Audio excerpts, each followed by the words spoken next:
أعوذ بالله من الشيطان الرجيم.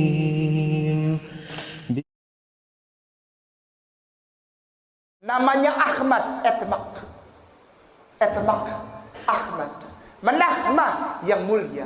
Muhammad Muhammad dengan segala kemuliaannya. Dia akan menginsafkan bumi, menaikkan derajatmu bi khota hasta, menaikkan derajatmu bi Allah, karena dia adalah Nabi Allah. Yohanes pasal 16 ayat 13. Saya stop panggil Yesus Tuhan dan saya cari tahu tentang Rasulullah, bukan dari buku-buku Islam tapi dari Bible lagi. Ketemu lagi hifkom mematakim hekula Muhammadin zeduri vezekhi benuak Yerusalem. Di bibirnya tutur katanya manis semata-mata, segala sesuatunya indah, tak ada dusta pada bibirnya. Orangnya tidak terlalu tinggi, tidak terlalu pendek. Kulitnya putih, kalau kena matahari pipinya merah. Di sebelah kanannya 5.000 tentara, di sebelah kirinya 5.000 tentara. Dan mereka masuk kota yang kudus.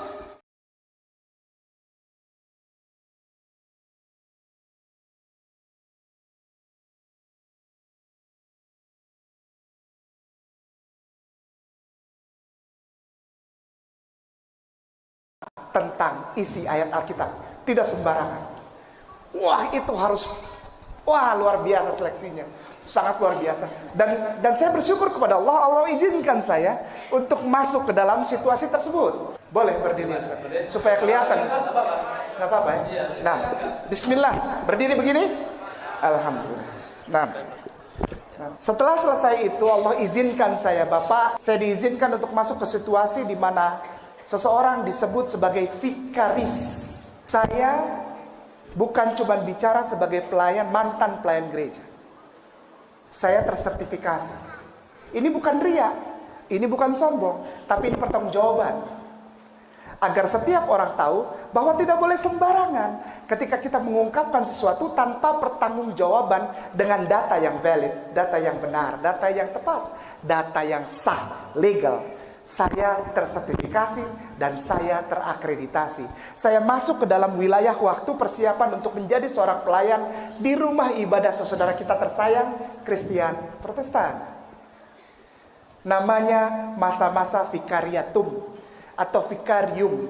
Orangnya disebut vikaris karena ada masa vikariat, masa persiapan untuk menjadi wakil, dipersiapkan untuk menjadi pembicara atau pelayan atau gembala di rumah ibadah saudara kita Kristen Protestan.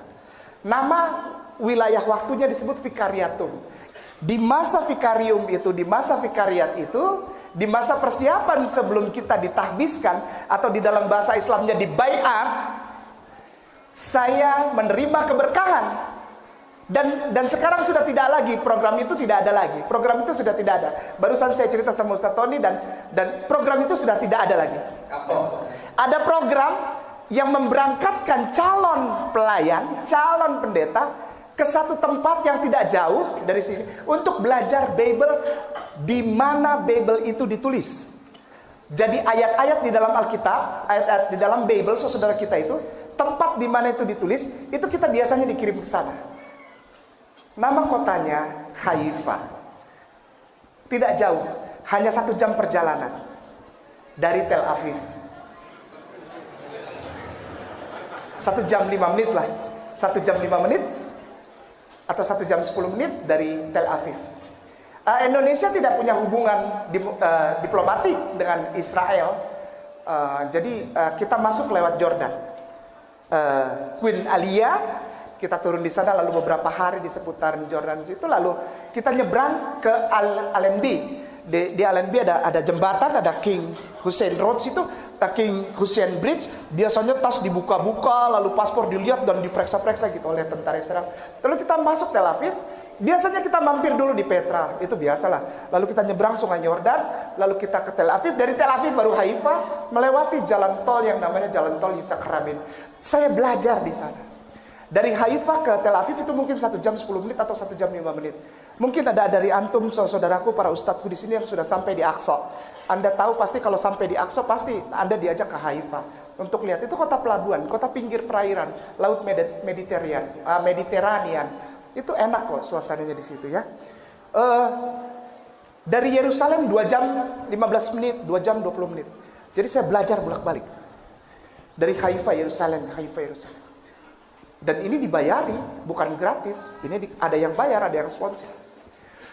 Selesai di sana pulang. Nah ini susunannya. Selesai dari sana pertama, dari Haifa pertama, saya pulang ke Indonesia, lalu saya ditahbiskan. Diangkat, disahkan untuk menjadi pelayan di rumah Tuhan. Dan itu valid. Dan itu valid, silahkan dicek. Kalau memang tidak ada, ya masa di sana bilang ada. Orangnya sudah jadi Islam kok. Come on, wake up, jangan tidur melulu. Ini valid. Dan saya bertanggung jawab untuk hal itu. Lalu setelah pentahbisan, pelayanan beberapa saat, wilayah kerja saya Jawa Barat. Bapak, Ibu, wilayah kerja saya Jawa Barat, Sinodal Jawa Barat 2. Sinodal Jawa Barat 2. Sinodal Jawa Barat 2 itu wilayah kerja. Sinode itu artinya satu lembaga perkumpulan daripada pengurus besar, majelis jemaat. Nah, itu kumpul di situ, namanya sinode. Nah, saya diutus dari Sinode Jawa Barat 2. Tujuannya apa? Baptiskan orang Sunda. Pada saat perjalanan itu saya diberangkatkan lagi diizinkan Allah untuk berangkat ke negeri Belanda, ke Leiden. Dan di sana saya selesai. Saya tidak di DO. Saya tidak pernah di DO. Sekali lagi, kepada saudaraku saya mau bilang saya tidak pernah di DO. Saya pulang karena tesis saya diterima. Tesis saya diterima dan saya pulang. Sebagai seseorang yang telah selesai pasca sarjana, setingkat strata 2, dengan gelar pulang ke Indonesia Master Teologi Liturgia. Setelah itu baru saya berangkat lagi ke Haifa yang kedua. Pulang dari Haifa kedua saya bersyahadat. Setelah selesai dari Belanda saya berangkat lagi ke Haifa kedua. Haifa kedua bukan sama seperti Haifa pertama. Haifa yang pertama adalah saya belajar Tanak. Namanya belajar Tanak. Tanak ini Torah, Nevi'im, Ketubim. Ini adalah bagian-bagian penting dari kitab-kitab saudara kita yang tersayang Kristen dan Katolik. Torah, Nevi'im, Ketubim. Torah adalah kitab Taurat. Ya, hukum, law, tatanan. Ya, tatanan ibadah, tatanan berkehidupan dan macam-macam. Ya, hukum, law. Lalu yang kedua Nevi'im.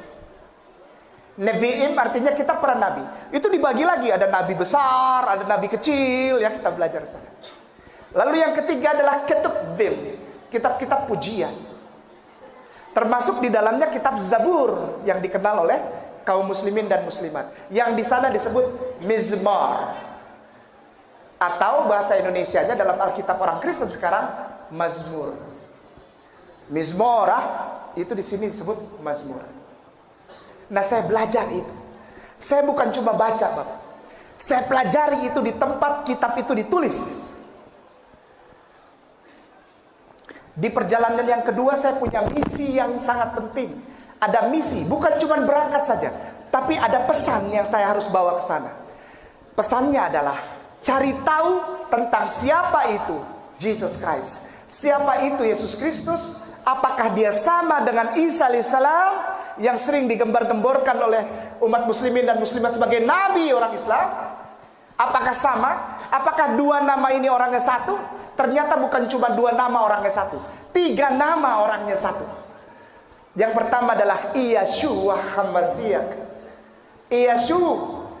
Yeshua HaMashiach. Ini bahasa kampungnya dia. Beliau alaihi salam. Yeshua HaMashiach. Lalu Yesus Kristus dalam bahasa Yunani koine. Yesus Kristus. Yesus, atau orang bule bilang Jesus Christ. Jesus itu bertiga nama tapi orangnya satu. Yang ketiga adalah Isa alaihissalam. 3 nama ternyata orangnya betul satu. Dan 3 nama yang menjadi satu ini yang memberikan informasi kepada saya tentang apa? Tidak ada cara lain. Tidak ada cara lain. Sekali lagi, tidak ada cara lain di muka bumi ini. Jika engkau ingin menyatakan cintamu kepada penciptamu, selain mengikuti seorang laki-laki yang bernama Etamakah Manahma Muhammad Im Memhat Lemdalet Im Muhammad Im, Muhammad yang Im ini artinya segala kemuliaan bagi dia. Dan ini ada di dalam pelajaran yang saya pelajari. Ketika saya berangkat ke sana, selama perjalanan mencari ilmu saya minta maaf, jangan marah sama saya. Saya tidak pernah baca buku-buku Islam. Karena saya gengsi. Saya harus menjaga jarak terhadap keislaman. Karena saya bukan seorang Islam. Saya seorang yang naik mimbar di rumah ibadah Kristen Protestan. Saya nggak mau terkontaminasi. Saya tidak mau terpengaruh dengan buku-buku bacaan Islam. Nggak mau. Saya tidak mau membuat dialog atau ngobrol dengan orang Islam. Tidak mau, nanti saya terganggu. Ya, jadi saya jaga. Semua pengetahuan saya tentang Rasulullah Muhammad SAW saya dapat dari Bible. Sekali lagi, segala sesuatu yang menggoyang hati saya sehingga saya bergerak mengambil keputusan. Bapak Ibu jemaah yang disayangi Allah Subhanahu wa taala, susah jadi orang Islam. Serius. Ya. Kalau ngomongin duit susah. Ya. Jangankan seperti dulu main piano dalam gereja. Sendal di depan aja hilang. Ya. Kotak amal udah dirantain, dijebol, Bapak. Itu Enggak, ini cuma ini. Enggak, maksudnya begini. Kalau dilihat secara material, no, you cannot prove kita nggak bisa samain, ya, berbeda. Tapi ada satu kekayaan yang tak bisa terbayar. Ketika seseorang mengucapkan La ilaha illallah Muhammad ya Rasulullah, karena itu inti Bible. Saya menemukan dan saya mengambil keputusan, kalau saya tidak ikut ini, berarti saya gila. Kenapa? Karena saya menemukan di tempatnya dan tidak ada lagi yang lebih konkret daripada hal ini. Pernyataan dari seorang laki-laki yang dulu saya anggap sebagai Tuhan dan juru selamat saya. Namanya Yeshua Hamasiak. Sampai sekarang aku masih cinta dia. Sampai sekarang aku masih mengasihi dia. Sampai sekarang nama itu masih jadi nama yang baik di dalam hatiku. Caranya gimana? Ketika aku mencintai Rasulullah Muhammad SAW, maka aku sudah otomatis mencintai laki-laki yang namanya Yeshua Hamasiak atau Jesus Christ atau Isa alaihissalam. Ketika aku mengucapkan Allahumma sholli ala Sayyidina Muhammad, maka nama itu sudah termasuk di dalamnya. Saya mencintai Isa lebih daripada sekedar jadi Kristen. Karena apa? Karena Isa, Jesus Christ, yang dulu saya kenal sebagai Tuhan, Juru Selamat penebus dosa saya. Begitu saya ke sana dan saya belajar, kenyataannya lain. Beliau mengatakan melalui catatan yang sangat valid, catatan yang benar, yang tidak, ibaratnya kalau di Muslim bilang sahih, bukan sahih lagi, mutawatir mungkin ya, mutawatir. Itu nyata bahwa laki-laki itu, Jesus Christ itu, bukan Tuhan dan Juru Selamat. Dia adalah seorang laki-laki Muslim. Nah. Jadi tadi disebutkan menurut Bible itu Yesus Kristus itu tadi adalah seorang Muslim.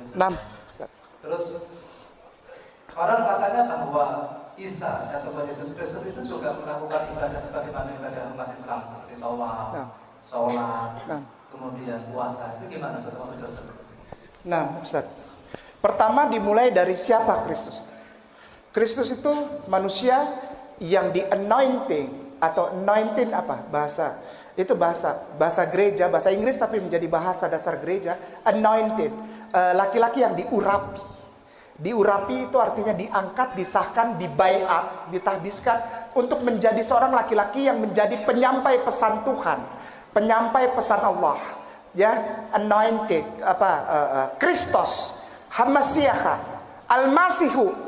Al-Masihu itu artinya bukan juru selamat. Sampai detik ini saudaraku yang Kristen dan Katolik itu sudah banyak yang berdialog dengan saya dan saya cuma pegang satu saja.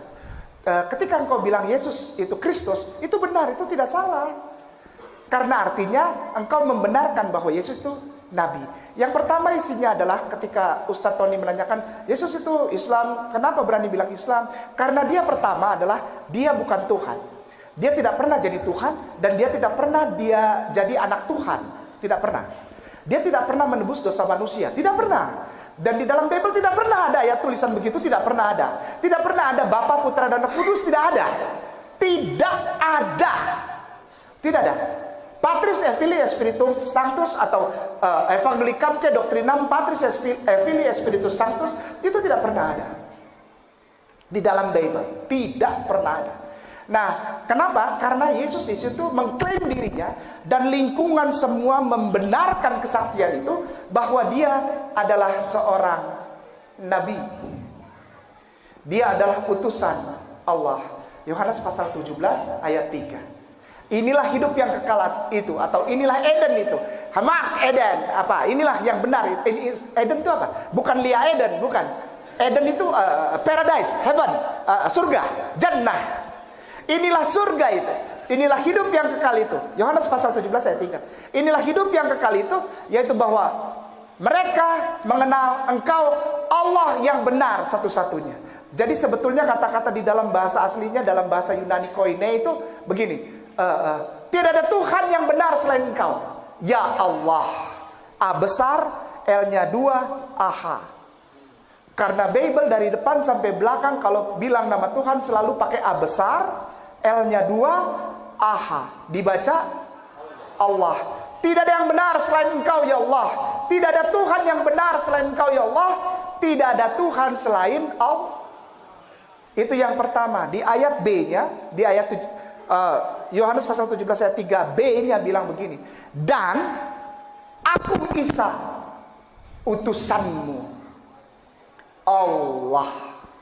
Aku Isa, utusan Allah. Jadi pesan yang saya dapat pada saat Yesus masih hidup, Isa alaihissalam masih hidup, kepada para pengikutnya adalah, jika engkau mau masuk surga, imani dan katakan itu, yaitu pertama adalah la ilaha illallah Isa Rasulullah.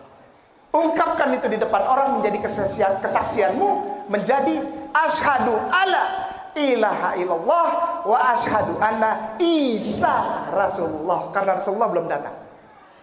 Rasulullah Muhammad SAW belum datang. Itu masih wilayah kekuasaan beliau. Untuk lingkungan Yudea Galilea saja.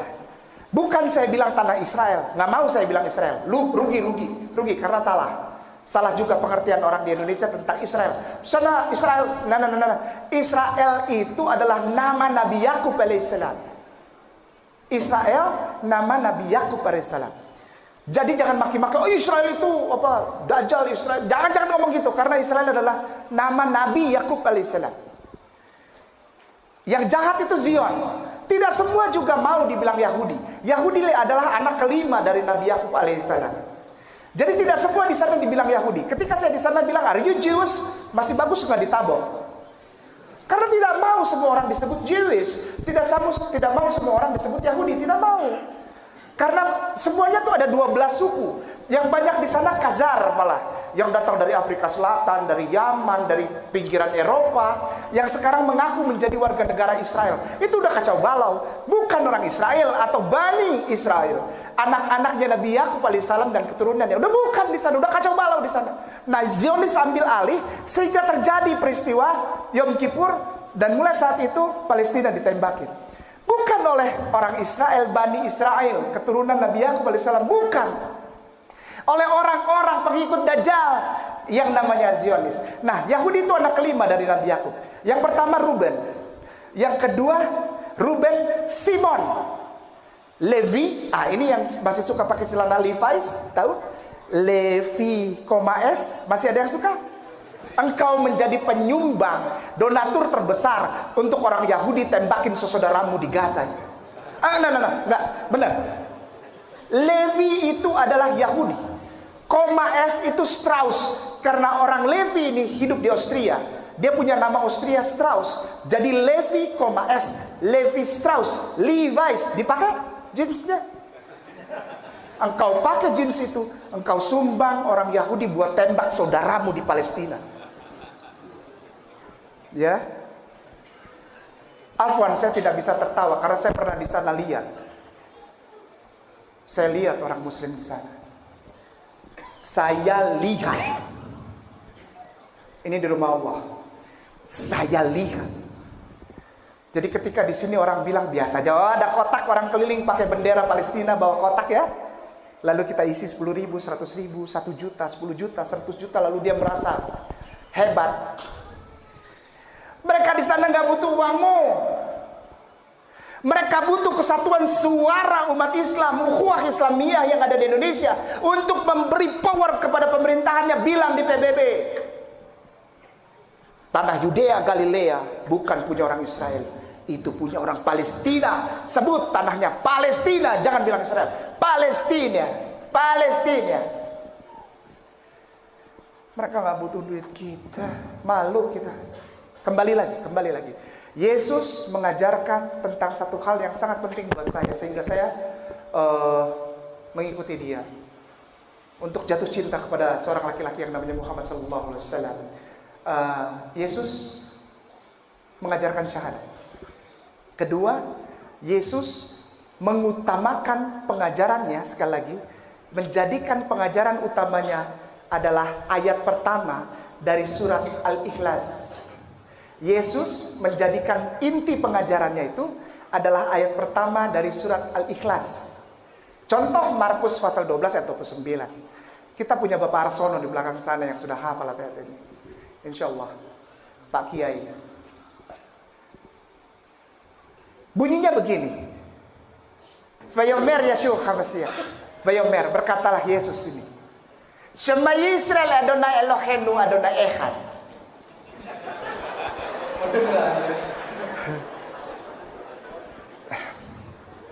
Lalu saya blok para ustadzku, para ustazahku. Saya blok kata-kata itu. Adonai Eloheinu, Adonai Eloheinu, Adonai Echad. Ada yang nyangkut? Adonai Eloheinu, Adonai Echad. Ba'at Medavir de Ivrit an Medavir de Ivrit. Jadi buat Anda yang sudah biasa dengar bahasa Hebrew, saya akan mengungkapkannya pelan-pelan dalam bahasa Hebrew. Maka itu kalau ngobrol sama ada orang yang dari saudara kita di saudara-saudaraku tersayang itu di Kristen atau Katolik yang ngajak saya ngobrol tentang Bible, dia bilang tukang bohong, kamu nggak pernah disekolahin. Saya cuma duduk lalu saya bilang, at Medavir Ivrit. Apa? Sorry. Bukan kelasnya. Enggak, ini bukan ria, bukan. Soalnya saya mau syuting. Saya bilang, aduh maaf, gak ada waktu, sibuk syuting. Syuting apa? Kejar angkot. Bukan kejar tayang. Ngejar-ngejar ojek, saya. Ngejar angkot. Vayomer Yeshua HaMashiach. Berkatalah dia laki-laki itu, Yeshua HaMashiach. Shema Yisrael. Adonai Eloheinu, Adonai Echad.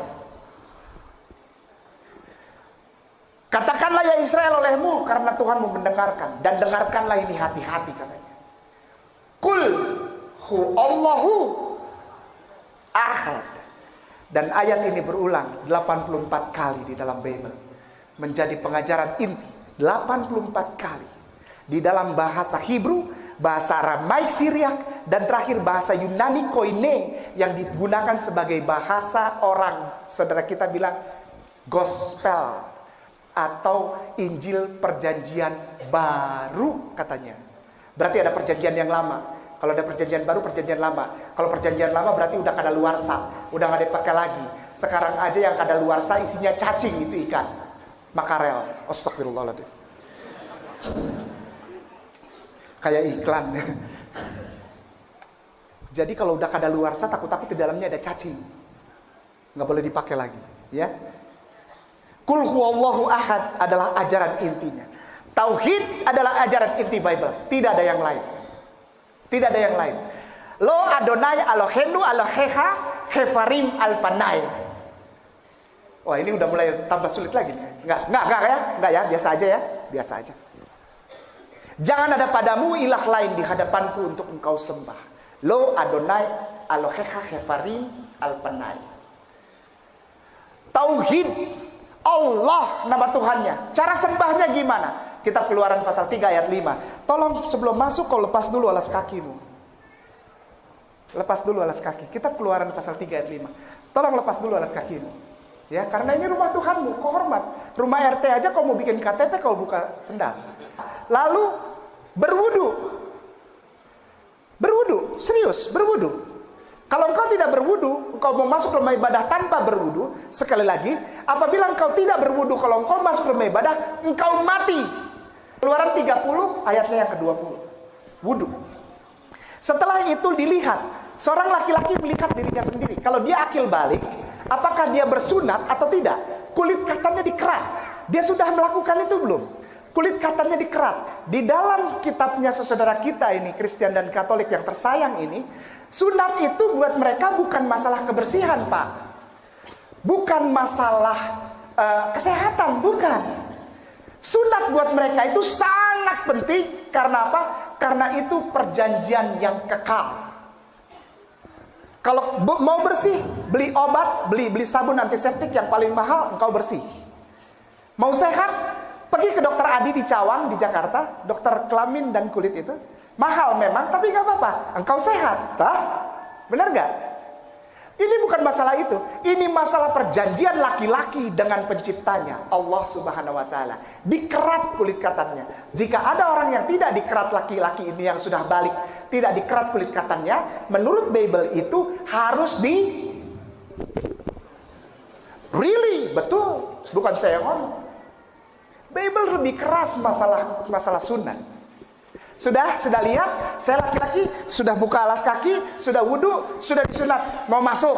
Oke, perempuan sudah buka alas kaki, berwudu, lihat aku berhijab atau tidak. Kitab Kejadian pasal 26 ayat 35, kitab Imamat bilangan ulangan, lalu 1 Korintus 11 ayat 6. Bingung kan? Banyak. Sengaja. Nanti dia pintar, saya nggak dipanggil lagi. Jika ada perempuan yang sudah akil balik dan dia tidak mau berhijab, ya, jilbab cuma sepotong bapak, hijab dari atas sampai bawah, panjang kainnya dia. Jadi dari ujung sampai ujung. Nanti saya cerita kenapa itu begitu. Bapaknya, walaupun dia perempuan itu sudah menikah, bapaknya seret dia dari dalam rumah ke depan pekarangan, lalu cukur sampai botak kepalanya. Lalu diberi luka 4 garis di sini, lalu diusir dari rumah itu dan dari kampung itu. Karena dia telah menghina tahta Bapa di sorga. Wah, kayak pendeta ya. Naluri Pak. Untung bukan naluri debt collector. Kalau naluri debt collector kelihatan mukanya Ambon, wah debt collector nih. Ini ada yang ditagih nggak nih? Ada yang punya tunggakan nggak Avanza? 2 bulan 3 bulan ditarik.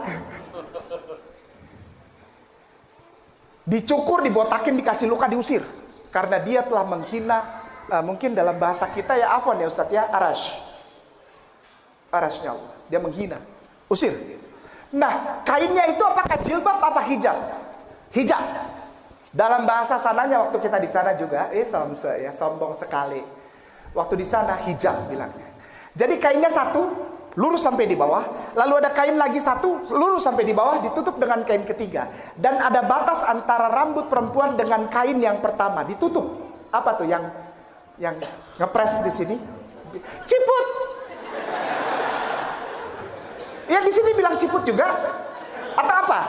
Apa yang cek gitu? Apa namanya ibu-ibu? Maaf, afwan. Ciput bener ya? Ya, bukan seafood ya. Iya ya. Wanita, perhatikan maaf Bapak-bapak, ibu-ibu yang disayangin Allah Subhanahu wa Ta'ala. Maaf ya, saya tanya sedikit ya. Pernah nggak ngelihat patung Bunda Maria? Pernah? Maaf ya. Dia pakai kain yang dari atas sampai bawah jatuh. Satu warnanya putih. Lalu ada satu lagi warnanya putih. Lalu yang terakhir biasanya biru. Ya, kalau kita lewat rumah ibadah saudara kita tuh, ya, Bunda Maria, maminya Yesus. Itu ya mami lah. Apa dong? Bunda. Umi.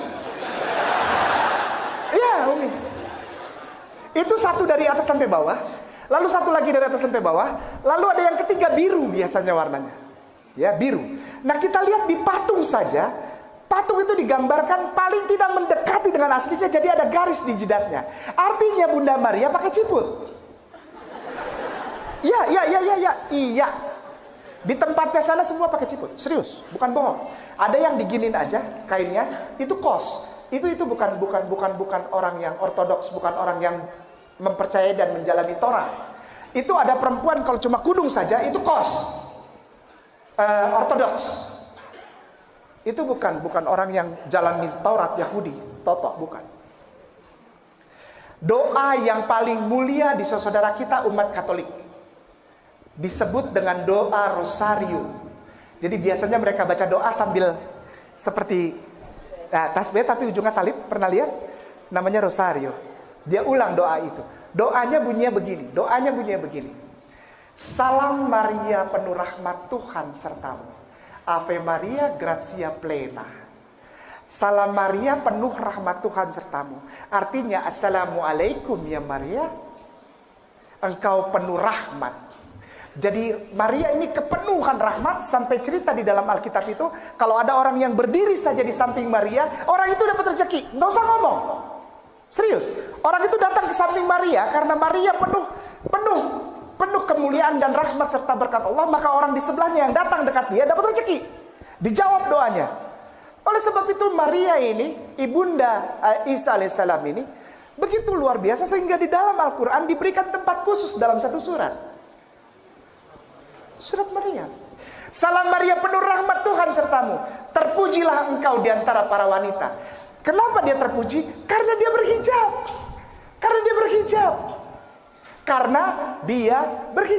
Jadi kalau ada di antara sini para saudaraku, ukhti yang masih sekali-sekali buka hijab, ada ya. Di Jakarta itu ada begitu. Udah pakai hijab terus lepas. Terus dia marah orang yang tanya dia lagi. Hebat, ya. Ya hebat dia, ya. Jika engkau ingin mulia di antara para wanita, jika engkau ingin menjadi berkat, menjadi sumber rezeki untuk suamimu, untuk ayahmu, untuk ibumu, untuk seisi rumahmu, berhijab. Tidak ada cara lain. Engkau harus berhijab. Untuk mengundang rizki di dalam rumah, mengundang berkah dan rahmat di dalam rumah, berhijab. Itu saya dapat dari Bible. Saya percaya itu. Kenapa? Karena saya tidak pernah lihat patung Bunda Maria pakai tank top. Enggak. Solo Surakarta ini banyak gereja, saya takut salah ngomong. Nanti direkam di bawah situ, saya dicari-cari orang, udah gelap dicari-cari orang. Allahu Akbar, kasihani aku ya Allah. Iya, saya percaya Maria diberkahi dan penuh rahmat Allah, dan dia dimuliakan di antara para wanita karena dia berhijab. Karena saya tidak pernah lihat patung Bunda Maria pakai tank top atau pakai bikini atau pakai celana gemes. Sekarang lagi musim celana gemes. Anak-anak SMP, SMA perempuan pakai celana gemes namanya katanya. Celananya kayak celana pendek voli. Padahal ditanya mau kemana? Mau ke mall. Ini mau ke mall apa mau main voli? Dan ibu-ibunya pakai hijab, ya hijab modern. Lalu dibiarkan anak perempuannya pakai celana pendek. Dibiarkan saja. Padahal 2 langkah anak perempuanmu keluar dari rumah, pintu rumah utama tanpa menutup auratnya, 2 langkah pula dia sedang seret orang di dalam rumah masuk ke dalam neraka. Nggak main-main. Kalau kita sayang, kita kasih baju yang baik lah. Masa baju yang bahannya bener nggak bisa mampu beli sih, ya? Celana kekurangan bahan, baju kekurangan bahan, udah bener-bener pakai hijab dibuka, terus begitu orang nanya marah, maunya dihargai haknya. Engkau buang hakmu gitu, ya biarin ini kan urusan saya gitu. Saya nggak ngerugiin orang. Agama itu bisa dilihat dari berbagai macam. Langsung jadi ustazah. Hebat. Udah buka jilbab, jadi ustazah pula. Yang diceramahin ustadz besar. Allahu Akbar kabiru. Saya bilang ini orang makin kurang ngajar. Kalau di Israel sana sudah digundulin kau. Allahu Akbar. Lalu setelah lihat diri kita sudah disunat laki-laki, perempuan berhijab, sudah buka alas kaki, sudah berwudu, masuk ke dalam rumah beda ngapain? Main piano, main drum, loncat-loncat. Oh, haleluya. Timbunlah tanah yang berlubang. Lagu mereka, ya. Ada lagunya, ada lagunya. Timbunlah tanah yang berlubang. Ini kau mau ajak aku ibadah apa mau kerja DPU? Kan timbun tanah berlubang kan? Jangan salahkan saya, bukan penghinaan. Ini saya tanya. Ya. Ada lagu-lagu pujian yang luar biasa dan shout to the Lord on the earth, let us pray. Sampai loncat-loncat itu pemain bass. Ini mau konser apa mau ibadah? Apakah ada di dalam Bible? Tidak ada. Di dalam Bible, setelah engkau lihat, engkau buka alas kaki, engkau berwudu, engkau lihat engkau telah disunat atau tidak laki-laki, perempuan berhijab atau tidak, maka ketika engkau masuk, engkau melakukan apa? Engkau melakukan sholat. Namanya selotah. Sholat. Hilal, qiyam, hilal, tahillah, hilal, proskueno. Sujud dengan muka, jidat, dan hidung kena tanah. Di dalam Nehemia 8 ayat 6, sholat dengan gerakannya, walaupun belum sempurna, karena Rasulullah belum menyempurnakan itu. Ada itu, kenapa harus ada itu? Supaya nanti disempurnakan sama Rasulullah. Nehemia 8 ayat 6, sholat. Afwan Ustaz boleh enggak, maksudnya pegangin mic. Okay. Saya jadi nggak enak sudah. Ini soalnya guruku ini, saya takut dosa. Ya, yang pertama namanya hilal, artinya menyebutkan nama Tuhan lebih keras dari sebelumnya. Ya ilahi, ya ilahi, ya ilahi. Biasanya gitu. Dia bukan begini, tapi gini. Karena belum ada aturan dari Rasulullah. Jadi dia begini. Namanya hilal. Hilal ini menyebutkan nama Tuhan lebih keras dari sebelumnya. Ya, kalau di kita bilang takbiratul ihram. Allahu Akbar. Nah, di dalam Nehemia itu disebutkan Allahu Akbar, Allah yang maha besar. Jadi kalau yang bisa buka Nehemia ayat pasal 8 ayat 6, di situ turutannya jelas bahwa Ezra menjadi imam dengan hilal, lalu di belakang nyaut amin, lagi sholat jamaah. Setelah hilal dia qiyam. Qiyam artinya sama, berdiri. Qiyam, berdiri. Karena kita punya qiyamul lail, berdiri tengah malam. Ya, berdiri. Tapi dia belum. Dia begini. Sampai sekarang dia begini. Jadi hilal qiyam. Tapi ada juga saudara-saudara kita yang salat di atas di dada. Ya. Dia cuman begini. Jadi tapak tangannya begini, tangan dia kanan di atas. Ini namanya qiyam. Setelah qiyam hilal lagi, lalu setelah hilal tahillah. Ruku. Tahillah. Setelah tahillah hilal lagi. Lalu proskueno. Dengan proskueno ini artinya menyentuh tanah dengan jidat dan hidung, tapi diberi tempat, Ustaz. Afwan, karena mereka hidungnya terlalu mancung. Orang Yahudi itu hidungnya mancung sampai bengkok. Iya, makanya itu kita waktu di sana panggil mereka hidung bengkok. Karena hidungnya mancung banget sampai bengkok gitu tuh, ya. Ya Jewish itu ya. Tandanya tuh di hidung yang gitu tuh, ada bengkoknya ya. Jadi biasanya mereka taruh tangannya begini, Ustaz. Afwan. Ya, ini untuk imam. Kalau untuk yang umat biasa dia tutup. Nah, jadi dia taruh di sini, lalu ini dan ininya kena tanah. Ya, jadi gini tapi ini semua kena tanah. Gitu. Kayak segitiga. Lalu bangun lagi, hilal, habis hitungan satunya di tahillah. Habis dia. Kalau kita jadi satu rakaat itu kan biasanya kita sujud, duduk di antara dua sujud, berdiri, habis. Satu hitungannya tuh. Kalau dia belum, sujud, duduk, sujud, berdiri, lalu tahillah begini. Itu baru habis. Ini habis. Ya, dan mereka biasanya habis sudah. Kalau udah satu rakaat sudah. Kalau ada yang mau 2 rakaat atau 3 rakaat, mereka harus keluar lagi, Ustaz. Wudu lagi. Maka tuh nggak ada yang mau sholat 2 rakaat atau 3 rakaat, 4 rakaat, capek wudu lagi. Ya dia harus ulang lagi. Dia harus keluar lagi. Dia harus keluar, dia masuk lagi, satu lagi. Kalau mau lanjut lagi, keluar lagi. Maka itu mereka biasanya hanya melakukan satu saja. Sampai dia hilang lagi, udah selesai. Nah itu sholat. Setelah sholat apa? Jaga perutmu. Jangan bibir dan lidahmu, mulutmu terkena makanan haram. Apa? Babi, daging babi. Kitab Ulangan, pasal 14, ayat 8. Babi haram, guguk haram, kelelawar haram. Ada semua di situ. Ada. Lalu terusnya, bibir dan lidahmu tidak boleh terkena anggur, atau engkau akan mati di dalam rumah Tuhan. Imamat pasal 10. Imamat kitabnya namanya Imamat. Imamat pasal 10 ayat 9 sampai 10.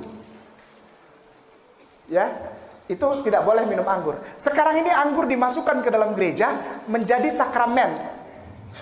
Sakra itu kudus, men itu momentum, artinya ibadah perjamuan kudus. Padahal sudah dilarang, nggak boleh minum anggur. Ya, udah, sholat udah, zakat 2,5%. Ya, bagaimana cara kita berhadapan dengan LGBT? Ada pelaku LGBT, apa yang harus kita lakukan di dalam Bible? Sangat simpel. Imamat pasal 20 ayatnya yang ke-13. Kalau engkau berhadapan dengan seorang laki-laki atau perempuan yang pelaku LGBT, sangat simpel di situ. Apa yang harus kau lakukan? Bunuh dia.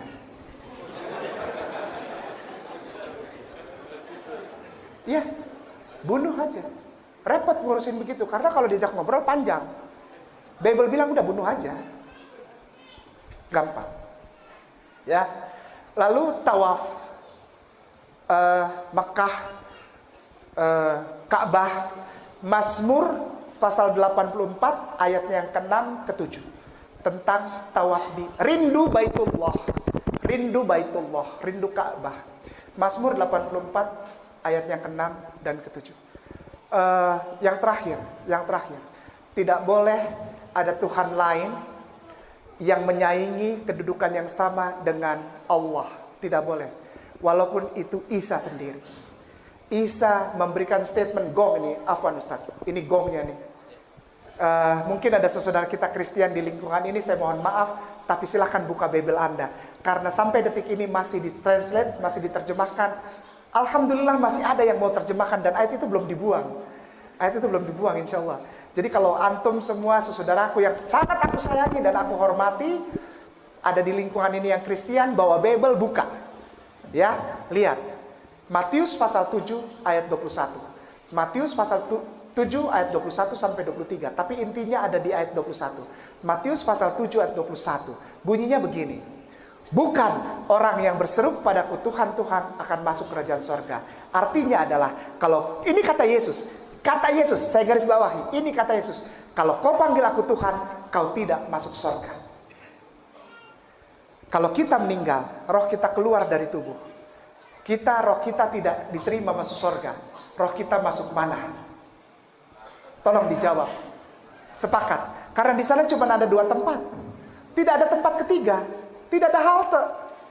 Sekarang memang lagi nunggu semua. Tapi ketika semua sudah ada yang namanya penimbangan dan sebagainya macam tentang dihisab dan sebagainya macam, lalu kita berkumpul dengan Nabi kita Rasulullah di tepi danau yang sangat mulia itu tidak ada lagi tempat yang lain selain 2 tempat itu. Yang pertama surga, yang kedua mungkin ada ibu-ibu yang doyan masak di sini, nggak apa-apa lah, aku di dapurnya asal di surga nggak apa-apa, nggak bisa ya. Surga ya surga. Ibu-ibu yang doyan masak di sini, di sana nggak disuruh masak. Ya, atau misalnya saya di tempat parkirnya aja. Enggak. Masuk kata Allah. Nikmati semua kebaikanku. Nikmati semua berkahku. Aku sayang dan cinta padamu ciptaanku. Nikmati jannah. Tidak ada yang ini. Jadi Yesus bilang, kalau kau panggil aku Tuhan, maaf, kau tidak masuk surga. Artinya, jadi Yesus bilang, kalau kau berseru kepadaku, Tuhan Yesus, engkau masuk neraka. Saya tidak mau masuk neraka. Saya berhenti panggil dia Tuhan. Saya puji dan muliakan dia sebagaimana dia harus dipuji dan dimuliakan. Sebagai Nabi Allah, sebagai Rasulullah. Proper, ya. Jadi kita tepat gitu. Ya, proporsional. Memuji orang jangan berlebihan. Kalau dia lulusan SMA, bilang, tapi dia punya keahlian gitu. Jangan dia lulusan SMA dibilang, oh dia alsi filsafat, dia lulusan S3 filsafat. Nanti orang pada datang ke dia dan dia jadi bingung. Aku punya masalah psikologis. Kau berikan aku jalan keluar karena kau doktoral. Apaan itu dokter apa? Jadi mempermalukan dia. Yesus tidak mau dirinya dipermalukan. Maka itu dia bilang, jangan pernah kau panggil aku Tuhan, karena engkau akan masuk neraka. Tapi orang Kristen kalau dibilang gini marah. Padahal saya bilang begini bukan menghina. Saya sayang sama mereka. Saya sayang sama mereka. Karena setiap hari Sabtu dan Minggu atau hari Rabu mereka bawa Bible-nya, tapi mereka nggak pernah tahu bahwa Yesusnya melarang mereka memanggil Yesusnya Tuhan. Ya, dilarang itu. Bible yang mereka bawa sebenarnya adalah preambul, mukadimah, kata-kata pembuka untuk kesempurnaan yang akan datang. Di dalam kitab Yohanes pasal 16 ayat 13. Di dalam kitab Yohanes pasal 16 ayat 13, Yesus bilang begini. Altit halon hefe menahma etmak Muhammadin bihotakhasta biyallah. Akan datang setelah aku seorang laki-laki, namanya Ahmad etmak. Etmak Ahmad. Menahma yang mulia. Muhammad Muhammad dengan segala kemuliaannya. Dia akan menginsafkan bumi, menaikkan derajatmu bihota hasta, menaikkan derajatmu bi Allah, karena dia adalah Nabi Allah. Yohanes pasal 16 ayat 13. Saya stop panggil Yesus Tuhan dan saya cari tahu tentang Rasulullah, bukan dari buku-buku Islam tapi dari Bible lagi. Ketemu lagi hifkom mematakim hekul Muhammadin zeduri vezekhi benuak Yerusalem. Di bibirnya tutur katanya manis semata-mata, segala sesuatunya indah, tak ada dusta pada bibirnya. Orangnya tidak terlalu tinggi, tidak terlalu pendek. Kulitnya putih, kalau kena matahari pipinya merah. Di sebelah kanannya 5.000 tentara, di sebelah kirinya 5.000 tentara. Dan mereka masuk kota yang kudus. Rambutnya seperti air laut di Syam el-Sik. Syam el-Sik itu tahu? Mesir tempat Musa menyeberang gitu. Musa alaihissalam menyeberang bersama Bani Israel. Syam el-Sik. Jadi tidak lurus, tidak juga keriting. Hadis membenarkan itu. Ya Ustaz ya, afwan. Dialah Muhammad Muhammad dengan segala kemuliaannya. Dan dia adalah penguasa Yerusalem baru. Hai putri-putri Yerusalem, hifkum matakim hekulla Muhammadin zedwa di bezakhi benoak Yerusalem.